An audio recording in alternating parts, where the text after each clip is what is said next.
Pregnancy रुकने के लिए सबसे ज़्यादा ज़रूरी चीज़ क्या है? एक अच्छी क्वालिटी का अंडा और अच्छी क्वालिटी का स्पर्म। लेकिन कभी-कभी क्या होता है कि आपके अंदर अंडा बनता ही नहीं है और अंडा बन रहा है या नहीं बन रहा है, उसके लिए आपको क्या करना ज़रूरी है? फॉलिकुलर स्टडी से पता कर सकते हैं या फिर अपना ओव्यूलेशन किट से आप चेक कर सकते हैं। लेकिन कभी-कभी आपको इन सब की ज़रूरत नहीं रहती है, आपकी बॉडी ही बता देती है कि आपके अंदर अंडे नहीं बन रहे हैं। मेनली 3 ऐसे साइन आपको यदि आपकी बॉडी में दिख रहे हैं, तो आप यहाँ पर समझ जाओ कि आपकी बॉडी में अंडा नहीं बन रहा है और एक वही रीज़न है आपकी प्रेगनेंसी ना रुकने का। तो यहाँ पर हम डिस्कस करेंगे वो साइन कौन सी है और उसको कैसे ठीक किया जाए।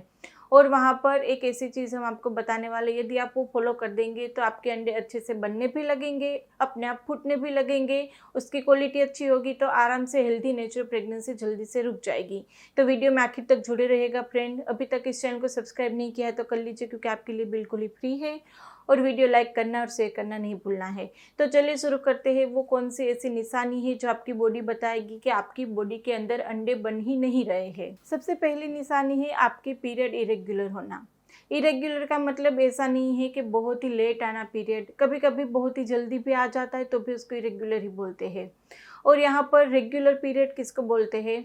25 से लेकर 35 के बीच में यदि आपका पीरियड आ जाता है, चाहे वो 3-4 दिन आगे आए या 3-4 दिन पीछे आए, तो उसको रेगुलर नॉर्मल पीरियड बोलते हैं। लेकिन यदि आपकी साइकिल 20 दिन में आ जाती है या 35-40 डेज़ या फिर 50 डेज़, 2 महीने तक नहीं आती है यदि आपके पीरियड, तो उसको इरेगुलर पीरियड बोलते हैं। अब जहाँ पर पीरियड 20 दिन में आ जाता है तो वहाँ पे प्रोजेस्टेरोन यानी कि जो सिक्रीटरी फेज है वो आपकी बॉडी में बनता ही नहीं अच्छे से, और उसके चलते आपके वहाँ पर इम्प्लांटेशन ही नहीं होगा।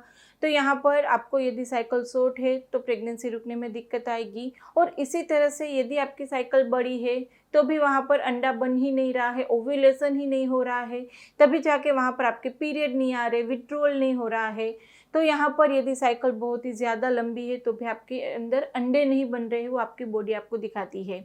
मुझे अक्सर लोग ये पूछते हैं कि क्या इरेगुलर पीरियड में प्रेगनेंसी रुक सकती है? तो जवाब होगा ना। पहले पीरियड को रेगुलर करो, और रेगुलर करने के लिए आप डाइट का इस्तेमाल कर सकते हैं, एक्सरसाइज कर सकते हैं, होम्योपैथी दवाएं ले सकते हैं। तो एक बार पीरियड रेगुलर करेंगे, रेगुलर पीरियड होगा तो अंडे की क्वालिटी अच्छी होगी तो आराम से प्रेगनेंसी रुक जाएगी। यदि आपको पीसीओडी है या इरेगुलर पीरियड की दिक्कत है तो आराम से 5 और 6 महीने के अंदर आप कंसीव कर सकते हैं। आईवीएफ की ज़रूरत नहीं है। दूसरे वहाँ पर क्या होता है कि कभी कभी पीरियड तो रेगुलर है, लेकिन दूसरी निशान ये है कि आपके अंदर फ्लो में बहुत ज़्यादा दिक्कत है। पीरियड का फ्लो सही से आ ही नहीं रहा है, स्पॉटिंग आके रुक जाता है, या 1 या 2 दिन ही फ्लो आता है, या 2-3 दिन चलता है पीरियड, लेकिन एक दिन में एक पेड भी आराम से नहीं भीगता है, तो फ्लो बहुत ही ज़्यादा कम होता है। तो वहाँ पर आपकी निशान है कि एंडोमेट्रियम लाइनिंग अच्छे से नहीं बन रही है, तो बच्चा चिपकेगा कहाँ पर?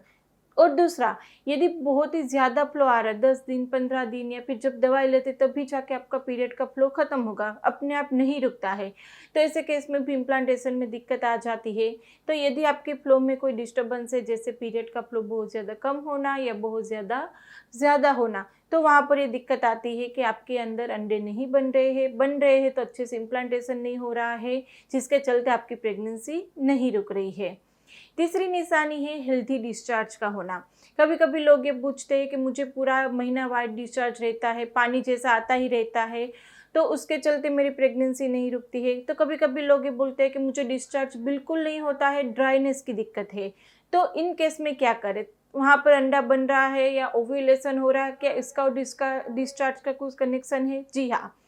यदि वहाँ पर आपके हार्मोन बैलेंस है, जैसे एस्ट्रोजन, प्रोजेस्टेरोन, एफएसएच और एलएच, तो आपकी बॉडी में हेल्दी डिस्चार्ज होगा, ड्राइनेस की दिक्कत नहीं होगी। और वो डिस्चार्ज कैसा होगा? जो पीरियड के पहले आएगा, पीरियड के बाद आएगा, फिर कुछ दिनों के लिए बंद हो जाएगा, फिर आपको ओव्यूलेशन के टाइम पे डिस्चार्ज फिर से शुरू होगा, 2-3 दिन रहेगा। वो डिस्चार्ज होगा, वो स्लिपरी होगा, अंडे जैसा होगा, और वहाँ पर यदि उसको 2 उंगली में लेके आप थ्रेड जैसा बनाएंगे तो बीच में टूट नहीं जाएगा। तो ओव्यूलेशन टाइम पे थोड़ा सा स्लिपरी डिस्चार्ज होगा। जब पीरियड आने का पहला का डिस्चार्ज होगा वो थोड़ा सा वाइट गाढ़ा टाइप का होगा, और पीरियड के बाद का पतला पानी जैसा डिस्चार्ज होगा। यदि इस तरह से पूरा महीना आपको डिस्चार्ज आ रहा है और साथ में खुजली, इरिटेशन, जलन ऐसा कुछ नहीं है, तो वो हेल्दी नॉर्मल डिस्चार्ज है जो होना ही चाहिए, आपके हार्मोन के बैलेंस की निशानी है। लेकिन यदि आपको ओव्यूलेशन टाइम पे बिल्कुल डिस्चार्ज नहीं हो रहा है, आपको पूरे महीने में नहीं हो रहा है, रिलेशन टाइम पे भी ड्राइनेस की दिक्कत है, तो आपको यहाँ पर बताता है कि हार्मोनल इम्बैलेंस है, जिसके चलते शायद अंदर ओव्यूलेशन नहीं हो रहा है, जो आपको वहाँ पे प्रेगनेंसी रुकाने में दिक्कत करता है। तो जनरली मेन 3 साइन है। और यहाँ पर यदि आपका अंडा किसी भी तरह से बन नहीं रहा है या फूट नहीं रहा है, तो एक दूसरी वहाँ पे दिक्कत ये हो सकती है कि आपके अंदर हार्मोनल इम्बैलेंस के साथ साथ माइक्रोन्यूट्रिएंट्स, विटामिन्स की डेफिशिएंसी हो तो भी हो सकती है। बहुत सारे ऐसे केसेस है जहाँ पर सिर्फ और सिर्फ विटामिन की एक टेबलेट ऐड कर देने से अंडे की क्वालिटी अच्छी हो जाती है, जल्दी से वहाँ पर प्रेगनेंसी रुक जाती है। तो अंडे बनाने के लिए और अंडे अपने आप अच्छे से फूट जाए, फॉलिकल अपने आप रप्चर हो जाए, वहाँ पर इंजेक्शन की ज़रूरत ना पड़े, उसके लिए CoQ10 बहुत ही अच्छे से फ़ायदा करती है। CoQ10 ही है वो जो आपकी अंदर फॉलिकल को एनर्जी देगी रप्चर होने के लिए। तो यदि आप CoQ10 आपकी बॉडी बनाती है, लेकिन जैसे जैसे एज बढ़ती जाती है CoQ10 आपकी बॉडी में बनना कम हो जाता है, तो ऐसे हाल में CoQ10 के सप्लीमेंट्स आपको लेना ज़रूरी है। और यदि CoQ10 के साथ साथ उसमें फोलिक एसिड, मल्टीविटामिन टेबलेट हो तो वो अच्छे से काम करती है।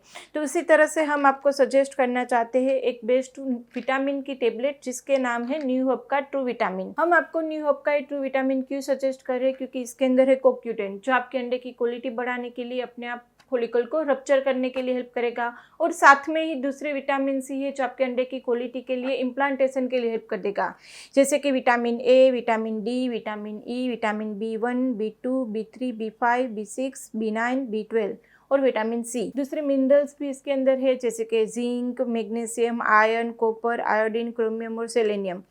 हस्बैंड के लिए भी ये विटामिन उतना ही फायदेकारक है स्पर्म की क्वालिटी बढ़ाने में, क्योंकि इसके अंदर है कोरियन जिंकसेंग, जिंको बिलोबा, लाइकोरिक एक्सट्रैक्ट। तो ये एक ऐसी विटामिन है, वंस ए डे फॉर्मूला इसके अंदर लिखा है, जो दिन में एक ही टेबलेट लेने से आपको 3-4 टेबलेट लेने के सारे फायदे इसमें मिल जाएंगे। अब इसको लेना कैसे है, इसको आप दिन में दोपहर में भी ले सकते हैं या रात में भी ले सकते हैं, लेकिन दिन में एक ही बार लेना है। अब इसको परचेज करना चाहते हैं आप तो उसकी लिंक हमने डिस्क्रिप्शन बॉक्स में रख दी है, वहाँ पर जाके आप इसको परचेज कर सकते हैं। तो ये बात हो गई कि यदि आपके अंदर अंडे बन नहीं रहे हैं या फिर आप अच्छे अंडे बनाना चाहते हैं तो उसके लिए क्या करना चाहिए। यदि इसमें भी कोई क्वेरी हो तो आप हमें कमेंट बॉक्स में पूछ ही सकते हैं, या फिर हमारी टेलीफोनिक अपॉइंटमेंट भी बुक करा सकते हैं। टेलीफोनिक अपॉइंटमेंट बुक कराने की सारी डिटेल हम डिस्क्रिप्शन बॉक्स में रख दी, वहाँ पर जाके इतना ही कहना है मुझे अपॉइंटमेंट चाहिए, आगे हमारी टीम आपको गाइड कर देगी। वीडियो अच्छा लगे तो उसको लाइक एंड शेयर कर दीजिएगा, और अभी तक चैनल को सब्सक्राइब नहीं किया है तो कर लीजिए, क्योंकि आपके लिए बिल्कुल ही फ्री है। तो चलो फ्रेंड, फिर जल्दी मिलेंगे नए वीडियोस के साथ, तब तक के लिए stay healthy, stay fit, bye.